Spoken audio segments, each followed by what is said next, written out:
भारत और पाकिस्तान में युद्ध जैसे हालात हैं। भारत की एयर स्ट्राइक के बाद से पाकिस्तान बौखलाया हुआ है। जानकारी के मुताबिक पाकिस्तान ने भारत के 15 शहरों पर हमले की कोशिश की, हालांकि वो नाकाम रहा।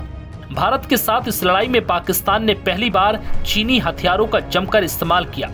पाकिस्तान की ओर से दावा किया जा रहा है कि पाकिस्तानी वायुसेना ने चीन के बनाए J-10C विमानों की मदद से भारत के राफेल और सुखोई विमानों पर हमला बोला। इस दौरान पाकिस्तानी पायलट ने चीन की PL-15 मिसाइल का इस्तेमाल किया। ऐसा पहली बार हुआ है कि चीन की इस हवा से हवा में मार करने वाली मिसाइल का युद्ध के माहौल में इस्तेमाल किया गया हो। भारत के पंजाब में पाकिस्तान की एक मिसाइल का मलबा मिला, जिस पर PL-15E लिखा हुआ है। जानकारी के मुताबिक इस हमले के दौरान चीनी राजदूत सुबह 4 बजे तक पाकिस्तानी विदेश मंत्रालय में मौजूद थे। चलिए अब आपको बताते हैं कि चीनी फाइटर जेट और PL-15 मिसाइल भारत के लिए कितना बड़ा खतरा है।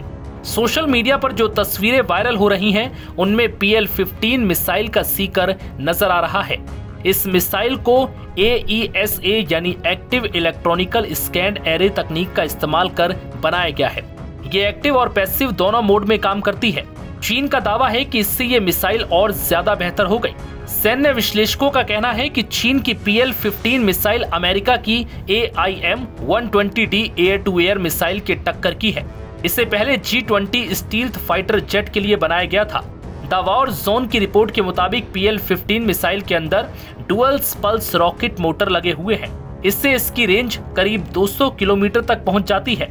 इस मिसाइल की एक और खासियत यह है कि इसमें 2 तरफा डेटा लिंक है, जो मिसाइल को दागने के बाद भी उसे रास्ते में अपडेट देता रहता है।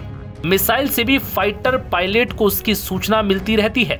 चीनी मिसाइल की इस ताकत को देखते हुए अब अमेरिका नई हवा से हवा में मार करने वाली मिसाइल बनाने में जुटा है। पाकिस्तानी वायुसेना ने अपने JF-17 और J-10C फाइटर जेट में इस चीनी मिसाइल को लगाया है। पाकिस्तान इन दोनों का ही पहला कस्टमर है। इसके जवाब में भारत के पास राफेल की मेट्योर मिसाइल है। इसमें रैमजेट इंजन लगा हुआ है। कई पश्चिमी विश्लेषकों का कहना है कि रैमजेट इंजन की वजह से ये चीनी मिसाइल से ज्यादा ताकतवर है। इसकी रेंज भी PL-15 से ज्यादा है। चीन का दावा है कि PL-15 की स्पीड मैक 5 है। चीन के पास जो PL-15 है, उसकी रेंज करीब 300 किलोमीटर तक है। चीन की company Chengdu aircraft industry group ने इस मिसाइल को बनाया है। चीनी वायुसेना में ये साल 2003 से ही है और चीन का दावा है कि उसका J-10C विमान 4.5 जनरेशन का फाइटर जेट है। पाकिस्तान ने चीन से 36 J-10C विमान लिए हैं। इस समय 20 J-10C विमान पाकिस्तानी वायुसेना में है। चीन अब इस विमान को खाड़ी देशों और अफ्रीकी देशों को भी निर्यात करना चाहता है। हाल ही में मिस्र ने भी इस विमान में अपनी रुचि दिखाई है। उज्बेकिस्तान भी इससे लेने की योजना बना रहा है। पाकिस्तानी संसद में दिए अपने भाषण में पाकिस्तानी विदेश मंत्री इशाक डार ने खुलासा किया है कि सैन्य कार्रवाई के दौरान चीनी राजदूत सुबह 4 बजे तक अपनी टीम के साथ उनके कार्यालय में बैठे रहे। पाकिस्तान ने इस भारतीय हमले की सारी सूचना चीन को दी है। नव भारत टाइम्स की रिपोर्ट।